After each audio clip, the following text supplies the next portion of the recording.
La Bhagavad Gita, épisode 119.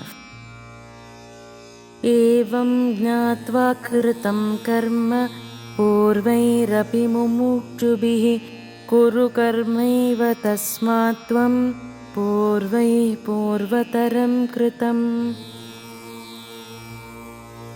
Toutes les âmes libérées dans les temps anciens ont agi avec cette compréhension de ma nature transcendantale.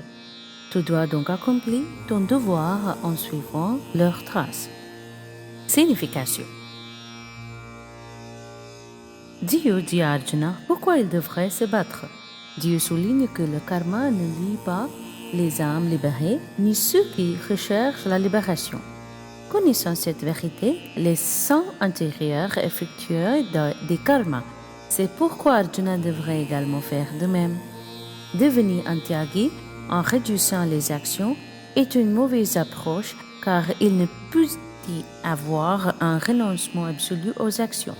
Même une personne faisant pénitence sur une colline isolée devrait manger, respirer, ce qui générera des effets. Résultat. Un vrai renonçant, tyagi, est celui qui a renoncé aux fruits de l'action. Analogie. Il existe 3 types de dana, dons. Première, tamasika dana, don passif, don fait sans trop de réflexion. Quelqu'un voit un ivrogne, il lui donne une certaine somme d'argent.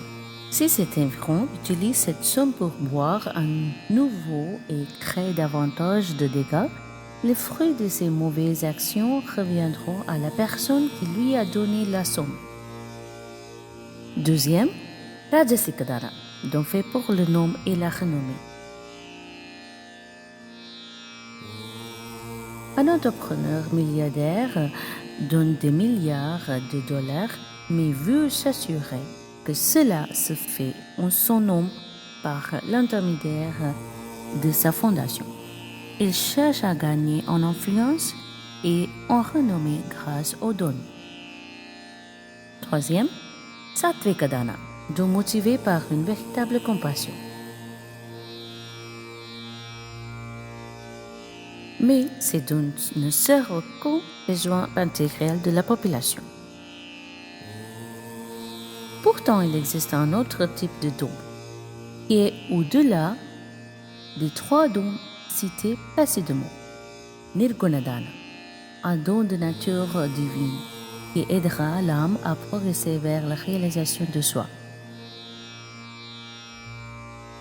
Les saints qui sont vraiment réalisés choisissent l'action plutôt que l'inaction, uniquement pour servir au bien-être de la société et le karma ne les lie pas.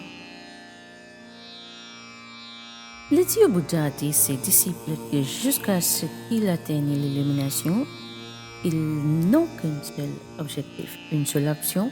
Comment atteindre l'illumination? Une fois qu'ils ont atteint l'illumination, ils ont 2 options. Soit vous ne faites rien, soit vous aidez les autres à atteindre l'illumination. L'un ne servira pas à l'humanité alors que l'autre oui. Le roi Janaka, père de Sita Mata, a remercié son gourou enseignant de lui avoir donné la connaissance divine. Il lui a proposé de demander ce qu'il voulait dans son royaume en guise de récompense. Le gourou a répondu en disant que ce que Janaka avait reçu était divin. Comment pouvait-il le rembourser en utilisant quoi que ce soit dans ce monde matériel? Il ne peut que donner en suivant, en partageant les connaissances divines avec d'autres chercheurs méritants.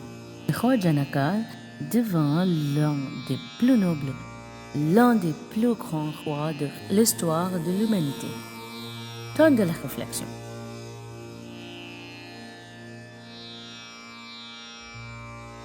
Avez-vous déjà pratiqué la bonté en donnant en suivant? Shri Gurubhyo Namaha Harihi Om.